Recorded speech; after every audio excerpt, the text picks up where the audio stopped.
selamat pagi, apa kabar pemirsa? Berjumpa lagi dalam Berita Mataram hari ini. Sejumlah informasi penting dan menarik lainnya telah kami siapkan untuk Anda, dan berikut diantaranya. Irigasi tersumbat sampah, sejumlah rumah warga di Lombok Timur terendam banjir. Polisi di Lombok Barat meningkatkan patroli wilayah perairan menjelang pilkada serentak. Pantang menyerah dengan keterbatasan, seorang warga disabilitas di Lombok Tengah aktif mendidik anak bangsa di wilayah terpencil. Bersama saya Listia Widya, inilah Berita Mataram selengkapnya.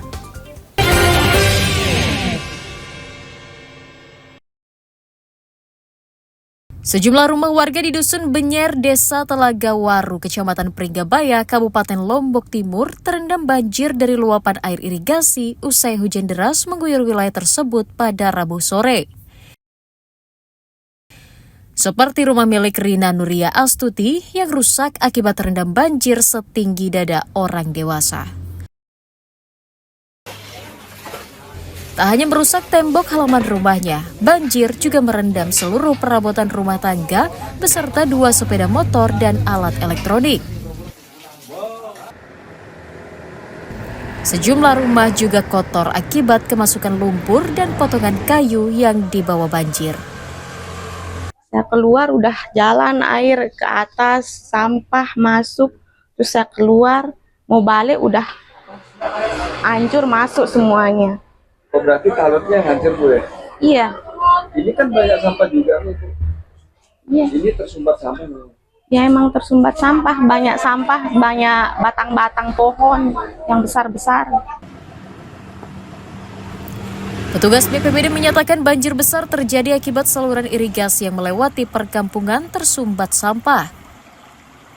Tepat pada pukul 17.35 sudah mulai penanganan. Artinya banjir luapan yang akibat hujan yang cukup lebat di daerah hulu dan di daerah hilir Desa Benyer, Kecamatan Pringgabaya. Penanganan yang pertama dilakukan tentunya adalah mengurai sumbatan-sumbatan penyebab daripada luapan-luapan yang meluber atau memasuk ke kawasan permukiman Desa Benyer.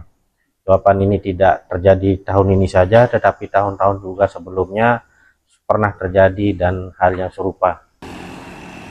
Tak hanya meminta warga waspada banjir susulan, BPBD Lombok Timur juga mengimbau pemilik rumah untuk mengungsi untuk sementara. Muhtadun melaporkan dari Kabupaten Lombok Timur.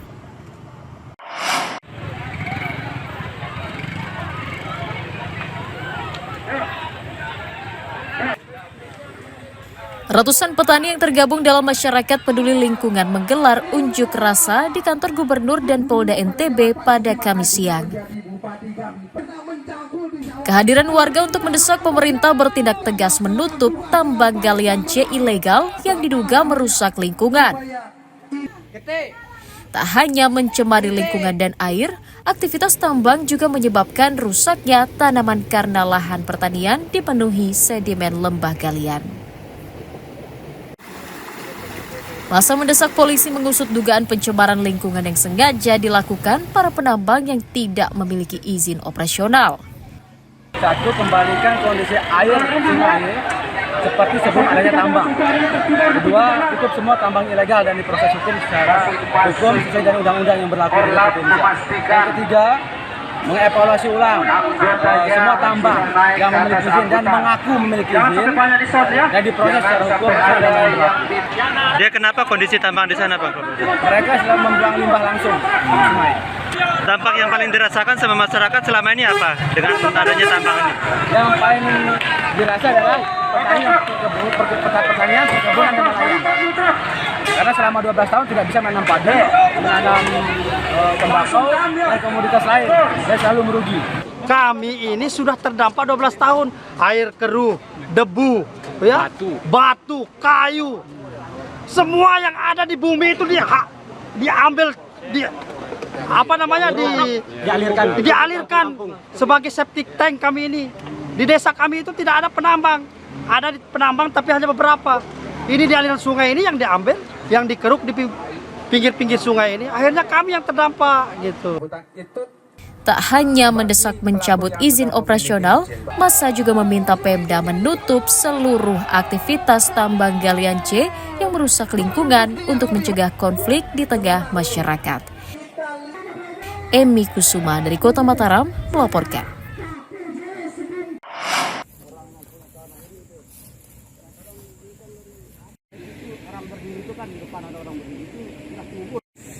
Pemerintah Provinsi Nusa Tenggara Barat mengingatkan para pengelola tambang galian C untuk mematuhi aturan operasional agar tidak merusak lingkungan. Hal itu disampaikan atas laporan masyarakat yang mengeluhkan rusaknya tanaman dan tercemarnya air sungai diduga karena tercemar limbah galian. Salah satunya, Pemda menyoroti aktivitas tambang galian C di kawasan Sungai Rungkang, Desa Korleko, Lombok Timur yang belakangan menimbulkan konflik sosial. Merespon keluhan warga, Pemda mengaku sudah menurunkan tim untuk melakukan sosialisasi dan menegaskan sanksi hukum kepada pengelola jika melanggar aturan perizinan. Tak hanya mengawasi penggunaan bahan kimia, Pemda juga meminta pengelola tambang membuat kolam saringan sendiri dan tidak membuangnya ke sungai. Kita tidak boleh nambah. Jadi izin dikeluarkan pemerintah ini sebagai aturan main, bukan berarti dapat izin langsung selesai dengan izin itu, tidak. Nah ini barangkali ke depan siapapun juga, mari kita hormati, mari kita pelajari, mari kita laksanakan apa saja yang diatur dalam perizinan itu. Insya Allah kalau ini kita lakukan, maka tidak akan ada gesekan-gesekan di sekitar lokasi pertambangan. Saya kira itu yang kami lakukan bersama pemerintah Kabupaten Lombok Timur, dalam hal ini Dinas LH dan Ketua Asosiasi Penambang yang mewakili rekan-rekan beliau, untuk kita saling memberikan masukan, saran, dan pendapat terkait dengan kondisi yang terjadi di Lombok Timur. Pemerintah Provinsi NTB berjanji memperketat keluarnya izin operasional tambang dan meningkatkan pengawasan dengan menggandeng Dinas Lingkungan Hidup, Dinas SDM, dan Dinas Penanaman Modal. Dari Kota Mataram, Emi Kusuma melaporkan.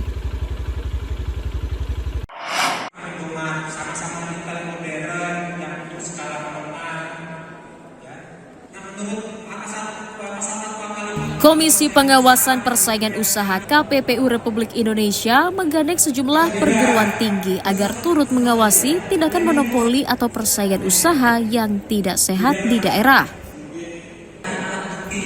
Salah satunya KPPU menggandeng Universitas Muhammadiyah Mataram sebagai rekanan dalam meningkatkan pengawasan dan ikut serta dalam penyelesaian sengketa usaha. Tak hanya mengajak para dosen, KPPU juga melibatkan mahasiswa dalam rangka menciptakan iklim dunia usaha yang sehat di era digital yang sesuai dengan aturan Undang-Undang Nomor 5 Tahun 1999. Selain mendukung program pemerintah pusat, kegiatan pengawasan juga untuk mendukung perguruan tinggi dalam mengembangkan program kejuruan bidang ekonomi dan bisnis. Pengawasan menjadi penting seiring meningkatnya persaingan usaha akibat mulai diberlakukannya pasar global yang berdampak hingga ke daerah. Terus nanti akan ditindaklanjuti dengan kuliah-kuliah tamu, baik itu di Fakultas Hukum, karena saya orang hukum, mungkin nanti yang ke depan adalah di Fakultas Hukum, atau untuk kuliah-kuliah umum kayak begini berikutnya dengan segmen yang berbeda. Yang kedua, kami akan memfasilitasi program magang ya MBKM bagi mahasiswa umat dari berbagai macam prodi yang ingin tertarik magang di KPPU, baik itu di Kanwil 4 di Surabaya maupun di Jakarta. Nah, di antaranya ialah bagaimana melibatkan ya Fakultas Hukum Umat ini lebih jauh lagi, lebih luas lagi, termasuk juga hal yang berkaitan dengan apa yang menjadi fungsi dan tugas daripada KPPU RI ini.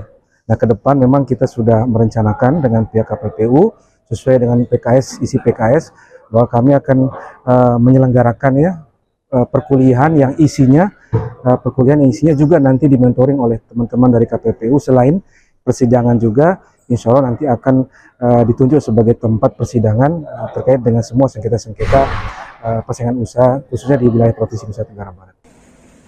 Selain mendorong dunia usaha agar tumbuh sehat, pengawasan persaingan usaha yang dilakukan KPPU RI juga untuk mencegah terjadinya monopoli para pelaku bisnis atau investor di daerah. Hairul Amri melaporkan dari Kabupaten Lombok Barat.